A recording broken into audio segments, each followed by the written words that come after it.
Praise the Lord. எபிரேயர் 13ஆம் அதிகாரம் 3வது வசனம் சொல்லுகிறது, கட்டப்பட்டிருக்கிறவர்களோடே நீங்களும் கட்டப்பட்டவர்கள் போல அவர்களை நினைத்து கொள்ளுங்கள். நீங்களும் சரீரத்தோடு இருக்கிறவர்கள் என்று அறிந்து தீங்கு அனுபவிக்கிறவர்களை நினைத்து கொள்ளுங்கள்.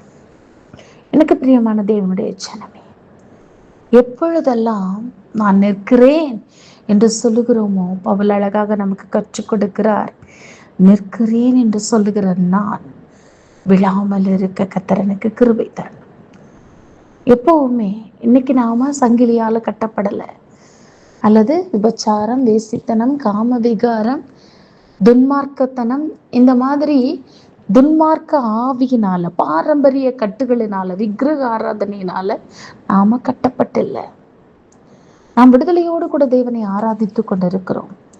யாராவது ஒருவர் கட்டப்பட்டு இருப்பார்களானால் அவர்களை அற்பமாக பார்க்க வேண்டாம். இங்கே சொல்லப்பட்டு இருக்கிறது எபிரேயர் 12ஆம் அதிகாரம் 11வது வசனத்திலே, எந்த சிக்ஷையும் தற்காலத்தில் சந்தோஷமாய் காணாமல் துக்கமாய் காணும், ஆனால் பிற்காலத்தில் அதில் பழகினவர்களுக்கு அது நீதியாகிய சமாதான பலனை தரும். இன்னைக்கு அவர்கள் கட்டப்பட்டு இருக்கிறார்கள், அவர்களுக்காக ஜெபிப்போம். இந்த சிக்ஷை அவர்களுக்கு நீதியான பலனை தரும். ஜெபிப்போமா? கிருபை இரக்கம் நிறைந்த நல்ல தகப்பனே, நீர் எங்களை கட்டவிழ்த்து விட்டதற்காக ஸ்தோத்திரம். விடுதலையோடுமை ஆராதிக்க கிருபை தந்ததற்காக ஸ்தோத்திரம். பரிசுத்தத்தை காத்து கொள்ளுகிறதுக்காக ஸ்தோத்திரம். கட்டப்பட்டிருக்கிறவர்களை விடுதலையாக்குங்கப்பா.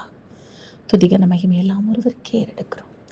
இயேசு கிறிஸ்துவின் நாமத்தில் பரிசுத்த ஆவியானவருடைய ஒத்தாசையில் கேட்கிறோம் எங்கள் ஜீவனுள்ள பிதாவே, ஆமென்.